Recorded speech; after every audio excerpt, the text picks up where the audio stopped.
शुरुआत में आपके साथ करना चाहता हूं जफर साहब, यूपी पर हम आएंगे, आकाश जी आ जाएं तो यूपी पर खुल की बात करते हैं, शहजाद भी अपनी पार्टी की बात रखेंगे।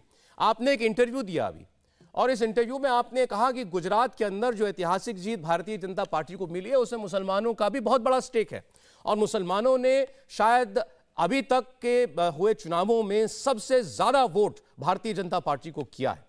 बहुत से लोग इस पर यकीन नहीं करेंगे। कैसे आप मतलब किस तरीके से आप एम्फेसाइज करेंगे कि गुजरात का मुसलमान कम से कम अब बीजेपी से दूरी बनाकर नहीं रखना चाहता? देखिए सौरव, ये कोई कल की बात नहीं है, ये पिछले कई सालों से हो रहा है और मैं यूपी पे भी कहूंगा, इसलिए कि आपको पता है कि मैं तालीम और तरबियत के नाम से एक काम करता हूं और मैंने यूपी में पिछले 5 साल में 14 शहरों में किए हैं प्रोग्राम। अभी पिछले महीने में मैंने एक प्रोग्राम बनारस में किया, एक जौनपुर में किया और एक लखनऊ में किया।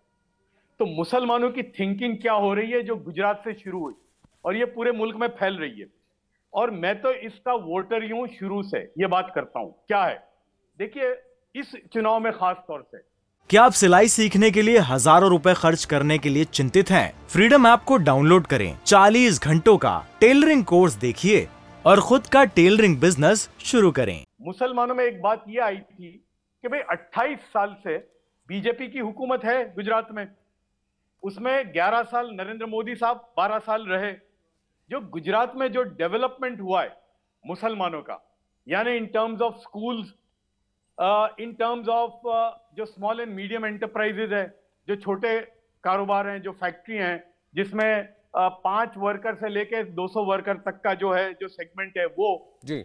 और क्या हुआ, ये ओवरनाइट नहीं हुआ है, इसको समझना पड़ेगा। जो मैं कह रहा हूं वो इसलिए नहीं कह रहा हूं, मुसलमान ये सोचता है, खास तौर से ये यूपी में जो सामने आई बात अभी मेरे, कि भाई अभी जो इलेक्शन हुआ या हमेशा जो इलेक्शन होता है, भाई बीजेपी को पिछला जो इलेक्शन हुआ 2022 का, जिसमें 2022 जिसमें ये हमारे योगी साहब दोबारा आए जी, भाई बीजेपी को वोट कितना मिला? 45-46%, यानी 55% लोगों ने उनके खिलाफ वोट किया। मुसलमान जो है वो 18% है, लेकिन हमेशा टोपी पहनाई जाती है मुसलमानों को, यानी अगर वो टोपी पहन भी लें 18%, तब भी 40% हिंदू जो है उसने बीजेपी के खिलाफ वोट किया है। लेकिन वो 40% हिंदू जो उनके खिलाफ वोट करता है वो तो फायरिंग रेंज में नहीं आता और मुसलमानों को धर दिया जाता है सामने। तो अब मुसलमानों के अंदर यह आया कि भाई हमने कोई ठेका थोड़ी लिया है, यानी योगी को हटाने का या किसी और को लाने का ठेका लिया है हमने, और क्यों हम करें ये सब। यानी मुसलमान की जो सोच है वो ये है यूपी की, फॉर एग्जाम्पल, कि भाई अखिलेश यादव ने हमको क्या ऐसा दे दिया था जो योगी ने हमसे ले लिया, तो ये सोचने पर मजबूर हो रहा है। अच्छा, इसके पैरेलल में मुसलमानों में एजुकेशन की एक जबरदस्त मूवमेंट चल रही है पूरे मुल्क में।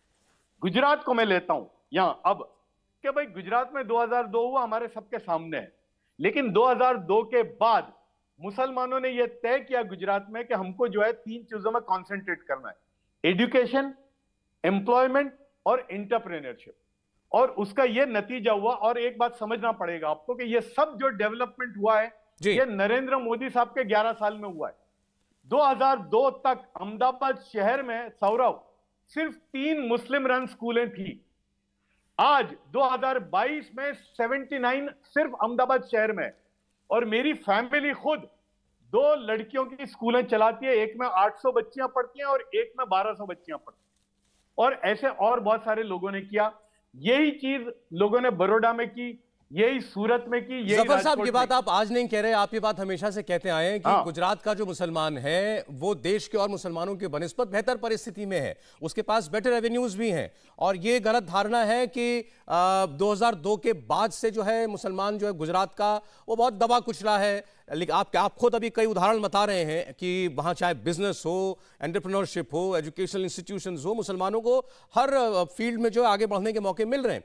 मैं शहजाद, मैं आपके पास 30 सेकंड में आ रहा हूं, एक चीज लेकिन जफर साहब एक मिनट आप ही से पूछ रहा हूं, लेकिन आपने साथ एक सेकंड सर, आपने साथ एक बात और कही। आपने कहा कि क्या मुसलमानों ने ठेका लिया हुआ है कि वो बीजेपी को हटाने के लिए वोट करें।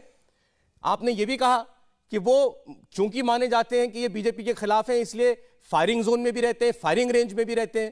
तो ये फायरिंग रेंज का क्या मतलब है?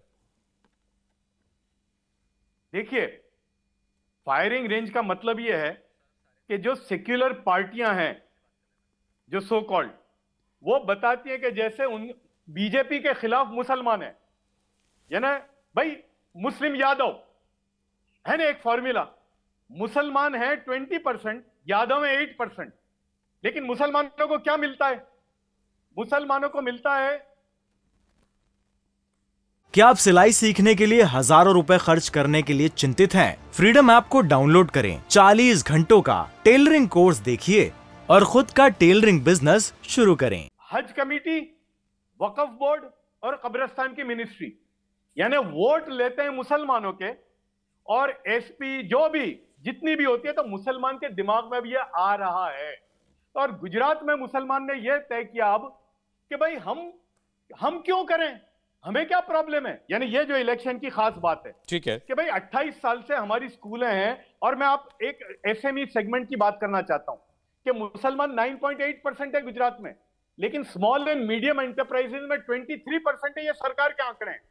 तो मुसलमान ये सोचता है कि भाई इनके जमाने में ही तो ये सब कुछ मिला है हमको, हमें क्या है। और मुसलमान ये भी सोचता था कि फॉर एग्जाम्पल अगर ये हुकूमत जाती है और कांग्रेस की आती है तो हमें क्या मिलने वाला है, हमें कुछ नहीं मिलने वाला। तो मुसलमान ये मोटे तौर पे आप ये कह रहे हैं कि अब गुजरात में कम से कम इस बात की शुरुआत हो गई कि मुसलमान वोटर को इस समझ में आने लगा कि ये बीजेपी अगर सत्ता में इसको रहना ही है तो हम इसके खिलाफ क्यों खड़े दिखाई दें, हम भी साथ साथ चलें और हम भी एक भागीदारी में हिस्सा लें, सत्ता में भागीदारी मिले, हमें डेवलपमेंट के कामों में भागीदारी मिले। ठीक है, इंडिया टीवी हर वक्त हर जगह डाउनलोड करने के लिए सर्च करें India TV news Google play store या ऐप स्टोर पर।